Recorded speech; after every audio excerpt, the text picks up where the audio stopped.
ចាំបងនេះគឺជា vlog ទី3របស់ខ្ញុំនិយាយទៅគឺថាមួយថ្ងៃនេះគឺអត់បានតាណាទៅណីទេគឺបើកភ្នែកមកគឺយប់តែម្ដងចាដោយសារតែសួរខ្លួនថ្ងៃនេះគឺថ្ងៃទី3ដែលខ្ញុំនៅកូរ៉េបងប្អូនទាំងគ្នាអញ្ចឹងកុំឲ្យខាតពេលចាពេលយប់ហ្នឹងគឺយើងមកលេងភ្នំអីគេទេបងប្អូនណាភ្លេចឈ្មោះបាត់ហើយចាហើយភ្នំនឹងដែរគឺគេឡើងមកលេងជាមួយនឹងអីគេអាតុំអីគេមើលនេះចាហើយខ្ញុំបានមកពេលថ្ងៃបងប្អូនខ្ញុំមកពេលយប់ដោយសារតែពេលថ្ងៃហ្នឹងគឺគេងយកតែម្ដងពួកអីមកដល់ភ្លាមដើរលេងច្រើនអញ្ចឹងទៅយើងបាក់បៀអីចឹងនេះគឺជាថ្ងៃទី3ហើយចាថ្ងៃទី3របស់ខ្ញុំនេះគឺខ្ញុំមកលេងនៅភ្នំអីគេទេនេះហើយបានចុច order ចា order ញ៉ាំនិយាយទៅនៅលើហ្នឹងដូចជាមិនសូវជាមានសបូររបស់ញ៉ាំទេបងប្អូនចាយើងចង់ញ៉ាំកាហ្វេឬក៏យើងចង់ញ៉ាំតែយើងចង់ញ៉ាំអីគឺយើងត្រូវ order ដោយខ្លួនឯងគេមានដាក់នៅកន្លែង touch ឲ្យយើង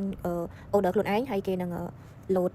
លេខរបស់យើងមកយើងទៅយកម្ហូបញ៉ាំខ្លួនឯងហើយញ៉ាំហើយយកទៅទុកដាក់ខ្លួនឯងណាចាញ៉ាំហើយយើងយកទៅទុកដាក់ខ្លួនឯងគឺយើងមិនមែនដូចយើងនឹងខ្មែរចាយើងកំងអីគឺយកមកឲ្យញ៉ាំយកអីអញ្ចឹងណាហ្នឹងហើយដល់ពេលហើយគេលើកយកទៅរៀបចំរៀបអីយើងអត់ទេចានៅកូរ៉េគឺយើងធ្វើអីដោយខ្លួនឯងណាបងប្អូនណាចាគឺគេអត់ចំណាយបុគ្គលិកច្រើនទេគេចំណាយតែម្នាក់ឬក៏ពីរនាក់នៅក្នុងម៉ាតរបស់គេហើយយើងនឹងធ្វើបកាបញ្ជាទិញដោយខ្លួនឯងញ៉ាំហើយយកទៅទុកដាក់ដោយខ្លួនឯងចាហើយនេះគឺជាទស្សនវិជ្ជានៅលើភ្នំបងប្អូនទាំងអស់គ្នានៅលើភ្នំហ្នឹងគឺយើងចង់ឡើងមកលេងពេលថ្ងៃក៏បានទស្សនវិជ្ជាទេសភាពវាស្អាតបែបពេលយប់ផ្សេងបែបពេលថ្ងៃផ្សេងបងប្អូនហើយខ្ញុំឡើងមកនេះគឺពេលយប់នេះទេសភាពពេលយប់គេបងណាចាគឺគេថតពីលើភ្នំហ្នឹងទៅគឺខ្សត់តែភ្លើងចាស្អាតមែនតើនេះទស្សនវិជ្ជាគេនៅក្រោយខ្នងខ្ញុំនេះគឺស្អាតបងប្អូនលក្ខណៈយើងថតពេលយប់បងប្អូនទាំងអស់គ្នាចាអីឆ្លៀតបានថ្ងៃហ្នឹងគឺឆ្លៀតបានតែប៉ុណ្្នឹងឯងបងប្អូនដោយសារតែអត់ស្រួលខ្លួនពួកឯងថ្ងៃទី3ហ្នឹងគឺមានអារម្មណ៍ថាគ្រុនក្តៅចាអញ្ចឹងក៏គេងពេលថ្ងៃយើងខកអញ្ចឹងទៅមកដើរលេងពេលយប់វិញចាហើយនេះមានបងប្អូនច្រើនចាជាពិសេសគឺជនជាតិកូរ៉េតែម្ដងគឺគេមកលេងនៅកន្លែងដែលគេចាក់សោបេះដូងនៅលើភ្នំហ្នឹងបងប្អូនហើយភ្នំហ្នឹងខ្ញុំភ្លេចថាឈ្មោះភ្នំអីបងដោយសារតែទៅលេងមកខ្មែរវិញហើយឡើងនេះហើយឡើងភ្លេចបាត់ទេបងប្អូនគឺថាអូតាមផ្លូវតាមអីគេនេះគឺសិតតែសោចាក់នេះបងប្អូនចាសិតតែសោគេតែម្ដងអញ្ចឹងសម្រាប់បងដែលគាត់ទៅលេងកូរ៉េអីភាគច្រើនគឺគាត់ទៅលេងភ្នំហ្នឹងហើយដោយសារភ្នំហ្នឹងគ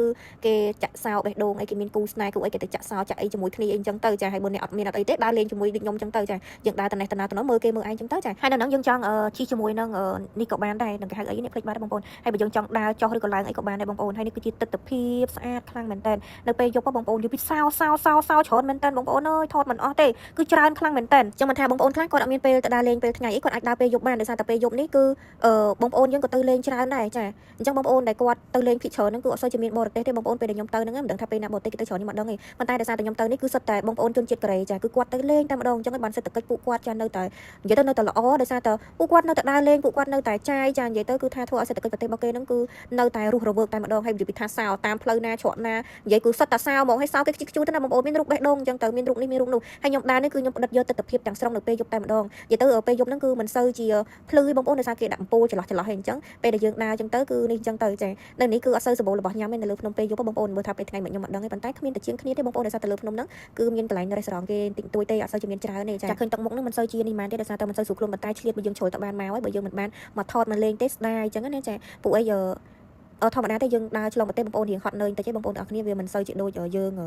ធម្មតានៅផ្ទះទេណាបងប្អូនចាអញ្ចឹងពេលយើងដើរច្រើនអីច្រើនរៀងហត់រៀងនឿយអញ្ចឹងទៅរៀងល្វើយអញ្ចឹងទៅហើយថ្ងៃនេះគឺអត់ស្រួលខ្លួនប៉ុន្តែឆ្លៀតបងប្អូនបើខ្ញុំអត់ឆ្លៀតដើរនៅពេលយប់អញ្ចឹងទេគឺផ្អាកទៅមួយថ្ងៃទៀតហ្នឹងគឺខាតចាពួកអីធម្មតាទេយើងមកនេះគឺយើងមានកំណត់ចាកំណត់អីចឹងទៅចាថតចុះទឹកឡើងមកញ៉ាំទៀតទេបងប្អូនចាមកចូលកន្លែងហាងតតែទេបងប្អូនចាហើយអត់មានអីញ៉ាំទេក្រៅពីអាំប៉ងហ្នឹងហើយមានជាមួយនឹងទឹកអីគេទេបងប្អូនមានកៅ drink ហ្នឹងដូចជាប្រភេទផ្លែ peach ចាផ្លែ peach គេមិនហ្នឹងដូចតកកឈូសមិនទេបងប្អូនចិត្តតែញ៉ាំទៅយើងមកហើយយើងមានអីញ៉ាំហ្នឹងទៅណាចាអត់អាចរើសបានតាមក្បាលវ៉ាល់ទេចាអញ្ចឹងមានអីញ៉ាំទាំងពួកអីនៅមុខម្ហូបរបស់គេគឺមានតែប្រហែលមុខឲ្យយើងជ្រើសរើសទេហើយពេលដែលយើងដាក់ order ទៅគឺគេមានចុចកណ្ដឹងឲ្យយើងទៅយកខ្លួនឯងតិចច្រឡំថាពេលកំងឲ្យគេលើកយកមកឲ្យអត់ទេណាបងប្អូនចាអត់ទេចាអញ្ចឹងយើងដើរលេងប្រទេសនីមួយៗគឺមានការបែកបត់ខុសគ្នាបងប្អូនហើយសម្រាប់កន្លែងធ្វើការគេក៏អត់សូវមានបុគ្គលិកគេមានតែម្នាក់ពីរនាក់ទេតែប៉ុណ្ណឹងគឺយើងធ្វើដោយខ្លួនឯងកំងដោយខ្លួនឯងអីដោយខ្លួនឯងយកចានទុកដោយខ្លួនឯងចាអញ្ចឹងមិនថាគេអត់សូវជាប្រើបុគ្គលិកច្រើនទេតែបើខ្មែរយើងគឺមានអ្នករត់តុកយើងមានអ្នកសម្អាតមានអីអញ្ចឹងទៅហ្នឹងហើយនេះគឺទស្សនវិជ្ជាស្អាតណាបងប្អូនចាមានបងប្អូនទៅលេងច្រើនណាហើយខ្ញុំក៏នៅសបានយូរបងប្អូនខ្ញុំនៅលើហ្នឹងប្រហែលជាបានជា1ម៉ោងទេចាខ្ញុំចុះមកវិញចាជីអីគេទេបងប្អូននៅលើហ្នឹងគេហៅអីគេទ